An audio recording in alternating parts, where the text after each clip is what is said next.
Welcome to the Roundtable. I'm your host, Joe Gately, with my fellow correspondents. John Kirby. Mark. And Brian. All right, let's get started with lacrosse. The DS boys lacrosse team has won the title on Wednesday to repeat as state champions. How do you guys feel about that? That was a great game all around. They were in control the whole time. They were up 5-1 at the end of the first quarter, and from there, I don't think Cohasset had a lead all game. 6-1 at the end of the first quarter. I don't think Cohasset had a lead all game, and even though the score is pretty close in the books, there was a clear dominance from the Raiders. Mark Sizzlin Seisler just played a great game. And Chris Williams was another good player. Congrats to Coach Mack and the team for another great season. Andrew Melvin scores a game winner in OT to lift midfield over Hingham. How do you guys feel about the upset? Well, it was obviously a huge game. I don't know how much of an upset it was. Hingham is definitely a very strong team, but we all know Medfield's a great program. So, Andrew Melvin, senior attackman, won states in 2010 and 2011 as a freshman and a sophomore. And, he really embraced the moment, scored that overtime winner to put it 11-10 and get them into the finals. If that wasn't considered an upset, here is an upset. Zavarian defeats Lincoln Sudbury in a huge D1 upset 9-5, and Jack Wheeler scores 4 goals. Yeah, everyone was writing off Lincoln Sudbury as the winner, and, no one gave Zavarian any chance, but Jack Wheeler pumped in too early, and so did Luke Buckley, and then from there, after opening up a 4-0 lead, it was tough for Lincoln Sudbury to respond, and huge game. A great season, and again, congrats to the boys lacrosse team. Let's move on to the Bruins. They lost the first game of the Stanley Cup Finals 4-3 in a triple overtime game against the Blackhawks, putting the pressure on the Bruins to win Game 2 before heading back to Boston on Monday. Do you guys think that we have a good chance in Game 2? And how are your feelings about Game 1? Well, Game 1 was really evenly matched throughout. Everybody had a lot of shots on goals. It was the fifth longest game. It was the fifth longest game in Stanley Cup history, and it was just a really solid matchup. So I think that Game 2 shouldn't be that difficult. I think if with two teams as even as these. I think the Bruins definitely had the upper hand on Game 1. They blew a 3-1 lead and eventually lost 4-3. So I think that if they continue to play as they did at the beginning, then they will come out on top. I think they lost a huge opportunity there after they went up 3-1. I think fatigue definitely set in on both teams. Obviously, 3 overtimes is a ton of hockey. And the Bruins had a lot of chances throughout all 3 of the games. Throughout all 3 overtimes, sorry. But I think the pressure is definitely on the Bruins. If they lose, it's not a huge deal because they still, that's just home court is kept with the Blackhawks. But then they'd have to definitely win in Boston. Going to the game winner, Andrew Shaw deflected the puck and went into the goal. Should the Bruins prepare to guard Shaw a little more than they expected this series, especially with the 5th goal of this playoffs, 9 points, a +2 rating on the ice, and 2 game-winning goals? Do you think that we should definitely watch him in the later parts of the games because he's shown to be so clutch? Yeah, this guy's a steal for the Blackhawks. Drafted in the 5th round in 2011, and he's really come up to play. Doesn't have a great number, 65. Come on. But kid brings it on the ice, and the Bruins are having a tough time with how aggressive he's being. He has been playing really well, but that last goal of the first game of the Stanley Cup was pretty lucky because, it was a double deflection. It was pretty rare. I don't think that was necessarily clutch. It happens. Yeah, but I'm saying, that wasn't, his crazy athleticism taking a bounce. That was just pretty lucky, I think he still has 9 points, though. I know. I'm not saying that he's playing poorly. He's playing great. He scored 5 goals, so. But I'm just saying that shouldn't be in such high regard, that last one. I think we definitely have to look at them as a definite scoring threat, but I think the Blackhawks know how to score. They've got some great players in Marion Hossa, Patrick Kane, and the list just goes on and on. And Shaw just another one of those guys who knows how to put the puck in the net. Yeah, he also did ignite the scoring run by the Blackhawks, those 2 goals, by assisting the first one. So that was huge. Going to the Bruins point, Horton's seen as a day-to-day with an injury. How will this affect the Bruins? Poorly. I definitely think so. I mean, he's a leader out there on the ice, and he knows how to put shots on net and set up his teammates for great scoring chances. Yeah, that said, the Bruins have won in the past without him. Yeah. Naysayers who think the Bees are finished after losing Game 1, remember they lost the first 2 games of Vancouver 2 years ago to win the Cup. Do you think that we have a comeback in us this year? Definitely. Yeah. That's a resounding yes. Moving on to the Red Sox. Last night, they lost a rough 13-inning game to Baltimore, but we are still 2.5 games ahead of the AL East. How do you guys feel about our standings at this point? I mean, extra inning losses will happen. We've been pretty clutch in the extra innings up until now, but we're really solid in the standings. We're still first in the AL. Only team better than us in the MLB right now is the Cardinals. What is wrong with Lester lately? I mean, you started out 6-0, and now it's just going down the drain. Do you think it's just can't stay hot as he was? Or Yeah, I think that's definitely the case. Everybody has rough patches. This guy's not Clay Buchholz, so he's a good player, but he's not quite up there. Meanwhile, Andrew Bailey really making a strong debut. Well, not necessarily a debut, but he pitched really well. Even though it was a loss, he brought it to 13 innings. Played really well. Definitely proved himself and gained respect. Yeah, Lester 6-3 gave up 7 runs on 8 hits and 7 walks, matching his career high. Do you think it was just a bad outing, or is there really lots of runs that the Red Sox have to succumb for the rest of the year? I mean, it happens. He doesn't get a lot of offensive production when he pitches sometimes. It makes it seem worse than it is. He hasn't been pitching great the past few games, but he's still a great pitcher and one of the leaders of our squad. The shortstop and third base competition of Iglesias, Will Middlebrooks, and Stephen Drew is in full debate right now. How do you guys feel, or how would you handle it as the coach? I'm not a huge fan of Stephen Drew because he's so overpaid, and Iglesias has been playing amazing at shortstop. And Middlebrooks has had some injuries this season, but he comes in when we need him. And with the recent trade of Pedro Siriaco, very recent trade of Pedro Siriaco. Breaking news, actually. Pedro Siriaco has been traded to the Padres for a player to be named later. Was the signing of Drew a big idea? An important thing? All right, we're getting off Pedro Siriaco here. Was the signing of... Enough about Pedro. He's gone now. Was the signing of Drew a bad idea? Yeah, $9 million. Would you like to explain why it was a bad idea? Because he's batting .233 compared to Iglesias, who is batting .449.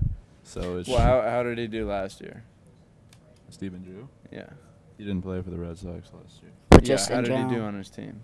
He was all right. He obviously Iglesias is younger and Drew has more experience, so that is. At the time it looked like a great deal. Well, not a great deal, but a solid deal. I don't know why you do that when you some have of these Iglesias just don't work out, and and I think we've Bogahartis. seen that before. You have one of the best players in Double-A ready to come up at any time in Bogahartis. You have Iglesias, who has clearly shown that his amazing play in AAA translates very well as well. And when they made this decision, they had Siriaco, who had a great prior season. He's traded though, right? When they made this decision is what we're talking about. That's what you mentioned, and Drew's batting 233 right now. Nobody saw that coming. Exactly. No one saw it coming. No one saw Iglesias hitting over close to 450. I mean, did. he was a big question mark at the Everyone was beginning. feeling I mean, fine. people were definitely surprised with his fielding, but batting was a definite question mark. So I didn't think that it was going to be this big of a competition. Although it's healthy. Yeah, I mean, to a competition point, is good. It's healthy for them, but we're spending $9 million on a kid who can't hit the ball. I mean, he's just going through a rough patch for the season so far. This isn't a rough patch if it's been 60 games, Mark. He can turn it around. We've seen second half surges before. Yeah. I don't know about this one. What do you guys think about the future outfield? Does it consist of Ellsbury wanting the big deal at the end of this season? He's gone. I think that Ellsbury will stay here. He's homegrown. He's gone through the whole system, single A, double A, triple A. I could see Nava. Nava. taking over. His Nava. name is Daniel Daniel Nava. Nava, exactly. Yeah. No, Nava has been playing really well.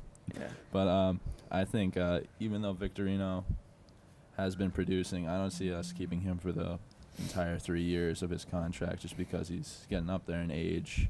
And I think that he's a valuable one-year player, but not necessarily somebody you want for the long haul. And he has some good trade value still. Yep, still a big name in the market. The Sox are still tops in baseball.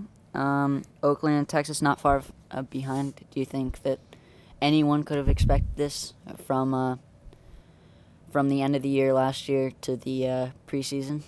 Well, I certainly did not. I'll be the first one to admit that I I did. was. Yeah, Brian, always thinks they're going to win the I don't. World Last Series. year I did not. This year I do. Once they were below 500, he thought that. Nope. They're very early on. I didn't like Bobby V as a manager. I didn't like the big names that should be playing out there in L.A. Like hardcore Red Sox baseball. That John Farrell ball club. Yeah. So I think now I definitely admit that I'm wrong. I am wrong. Yeah. Or I was wrong. No, you're wrong. Still. Kirby, what did you think? You were my right-hand man on this debate. That's true. Yeah. And I'm still wrong. Moving on to the Patriots. What do you guys think about the new acquisition of Tim Tebow? I don't think it's that big of a deal. I mean, they signed him for $1.5 million total for 2 years. I mean, I think they're just gonna try him out as a tight end or something. If it doesn't work out, it doesn't work out. And they have him for 2 years. Belichick will probably mess around with him, and if it works out, it does. If not, then oh well. But Well, Tebow wasn't getting offers from any clubs outside of like Canadian football, so we didn't Tebow. really have to pay him much. Is the thing. So it's a pretty good move by Belichick getting somebody so versatile, and I think he's handling the media well too. Yeah, I mean, no guaranteed money over 2 years. And we saw, I think Belichick isn't going to take anything from anyone, especially the media, concerning this guy. We already saw him say in an early press conference, we've already talked about Tebow enough. So, we're done with that. And I think that's what it's going to be like. This is a great chance for him to resurrect his career. He's a proven winner. No one likes to bet against Tebow, and neither do they like to bet against the Patriots. So, Do good you move for do you both think- sides. Do you think he'll help in the red zone? No. Yeah, I mean, I don't could see him. him. I could see him. Maybe 1 or 2 touchdowns over the entire year. But I don't even know if he's a lock. He's certainly not a lock to make the roster. He'll have to beat out Ryan Mallett, who is going to welcome competition. But I'm not First big proving after he beat Brian Hoyer for that backup spot. He's doing well for the Cardinals, Brian Hoyer. But Ryan Mallett, after beating out Brian Hoyer, now he's going to have to beat out Tebow and make sure that he can be the future of the Patriots. kid's name is Tebow. Let's keep in mind that Tebow can also play running back and tight ends, maybe even linebacker. He's an athlete, so he's not necessarily fighting to just be the QB. He's all over the place. He can do what That's that Patriot versatility. Yeah, that's what you want. Like Aaron Hernandez took some reps at running back, and until Gronk gets back, Tebow might be fighting for the position of tight end with our aces package. Although that huge guy, I'm blanking on his name, that tight end, Zach Sudfield, he's like 6'7" or 6'8". He could be huge for them. He's unheralded, although I could see him making an immediate impact for this team. I'm just pretty confident that Tebow will make the roster. I'm just pretty sure because one way or the other, running back, linebacker, punt protector. Linebacker? Yeah. There have been some talks of him at linebacker. All right, let's not get ahead of ourselves. All right, well, either way, we need a punt protector, and he's great at that. But Tebow's been offered multiple deals, but he doesn't want to take them because he wants to be quarterback. But what I see is He hasn't been offered deals in the NFL. Who's offered him deals? Nobody. Canada. Okay, So well, Canadian. no one's going to play in the CFL if they can play in the NFL. Come on. I mean, he wants to play quarterback, so why don't we just try I'm to pretty develop sure the him a little CFL bit? offers were for quarterback, too. I'm pretty sure. Backup. Really? Wow. So why don't we just try to develop him like a little, just to see if he has any potential? I mean, he obviously wasn't getting it in New York because of all the stuff going on there. Well, now he has a real mentor, too. Yeah. I mean, my question is, do we really see this guy as the future of the organization? Well, let's keep in mind that I'm aware Brady that- still has a few years left. He wants to play until he's 40, and this is when we're actually starting to consider Brady's replacement in Mallet and Tebow. Hoyer was kind of the last guy that nobody really cared about. Yeah, and, Kraft likes his piety and the way he carries himself on and off the field. And so, Tebow has the upper hand there. Ryan Mount has some problems coming out of college. So, Yeah. but we'll see how it plays out Ryan on Mallett the was field. a steal when we drafted him just because of that little mishap that he had with the Drigs. But other than that, I think Mallett's a pretty solid player, and it's going to be fun to watch. Moving on to the NBA Finals. After an embarrassing beatdown by the Spurs, the Heat turned it on last night to even the series. What do you guys think about the series so far? I think that the Spurs are going to win it. I think that their role players have been extraordinary. Danny Green, Kawhi Leonard, and, of course, Timmy Duncan. I think they'll win in 6. No chance it's in 6. Yeah, This is going whoever to wins 7. is going to 7, yeah. Actually, if the Heat could pull it out in 6, Spurs would have to go to 7. I want the Spurs to win this really badly, but I have this feeling in the pit of my stomach that the Heat are going to end up winning in 7. Yeah, whenever the Heat turn it on, whenever LeBron, says Well, Dwayne Wade was huge last night, too. he looked like he looked like Flash from 2006, according to LeBron. James also had a big night, 33 points and 11 rebounds after failing to break 20 points in any of the first 3 games of the series, and Wade scoring 32 points. Do you think that the win should be credited to the dominant play of James or the help of Dwayne Wade? Well, No question, Wade. Yeah, I mean, Wade. LeBron does this almost every night. They say he has a terrible night, and it turns out he had like 18, and 10. So he's always going to be there. He's no doubt the MVP of the league, MVP of the world of basketball. Let's not forget Chris Bosh, who had been terrible to this point, finally got 20 points and helped out rebounding. 20 points. That's Yeah, considerable. that's a double-double. Yeah, that's helpful. Chipping in a little bit. He's not playing as well as he should be, considering Obviously, he's but making as turning much it as around a little LeBron. bit. He's My turning it around. He's making as much as LeBron. My Do you think favorite they have equal impact? No, Okay. I'm not saying that at all. Go ahead, Kirby. My favorite player on the Heat, Chris the Birdman Anderson, has been grabbing some boards, getting some blocks. I think he's, an unheralded Yeah. sleeper candidate for their most important player other than LeBron. Yeah. I think he was huge in the Pacers series. We saw him get suspended, and then he got blown out. I agree with you. He's Yeah. huge. Thank you. The 3 players of James, Wade, and Bosh combined for 85 points, just the way the Heat envisioned it when they were signing James and Bosh come play with Wade in 2010. Tony Parker, he had an injury in Game 3. Do you think it had an impact on the game last night? No. He's been doing pretty great for his age and his injury. If you consider all those little factors, he's been playing amazing. I don't think it's a major injury. It's not, but still, he's playing through it. What will each team need to do to win Game 5? Start with John. Well, the Spurs definitely need to, their role players need to start playing the way they were in first couple of games. Well, they played unreal in the first couple games. Game 3. That's what I'm saying. Danny Green. At 27. Yeah. That's what I'm saying. They need to do that again. Matt Bonner needs to step it up. And That's gonna be nobody hard on the to Heat can replicate. stop dunking down low, too. Let's not No. forget that. No, they can't. Eric Spoelstra has been considering putting James down as center. I don't think that would help at all, but they're really desperate right now, and I think that the Spurs really need to take advantage of that a lot more. Eric Spoelstra is just A genius. inexperienced and just not a good coach. All right. I think it's the Heat is pretty much the players' team, I think. Exactly. Okay. LeBron runs the team.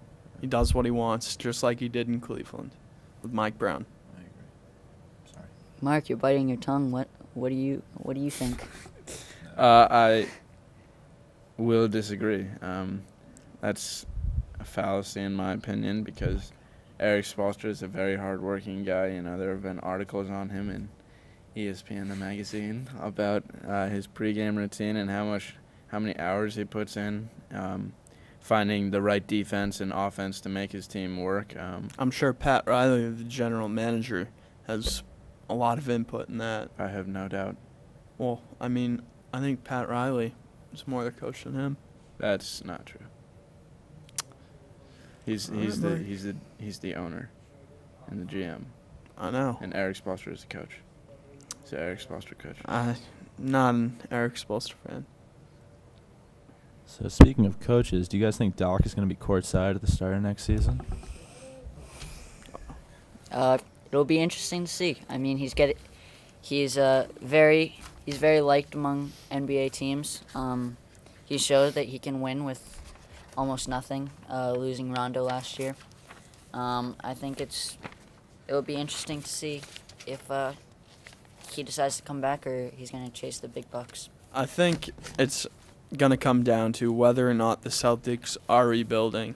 I think if they start dealing pieces like Pierce, Garnett, I think he'll probably leave. But I think if they still have the same core, he'll stay. Thing is, though, do we really want him to stay if he's going to only stay if we're not rebuilding? Because, let's be honest, we don't have another championship run. Well, he's been really good to the organization. He's been here for good times and bad times. So if he wants to leave, I think we should respect it and let him talk to the Clippers and Nets, who he's been trying to talk to. Well, the but Nets have hired Jason Kidd as their head coach. That's crazy. That's Yeah. a great move. It's really interesting. I don't know. Well, he's never coached And we'll before. see how Well, it's I gonna- mean, we're gonna see if He's it's a good obviously going to mentor Deron Williams. Well, the I mean, question I is, will think- he kill that coach too? You know, not literally kill, but you know No. how he. There have been lots of reports that he had feuds with Jerry Sloan and Jerry Colangelo, and we'll see. I don't think Deron Williams and Jason Kidd are going to have tough times. I mean, Jason Kidd was Williams' child idol at the beginning, and they play golf together, and they've been teammates for the U.S. Olympic team. I think that there won't be too much of a feud Yeah. between Williams and Kidd. So that about wraps it up. Thank you. This is the final roundtable of the school year. Thank you for watching, and we'll see you again this September.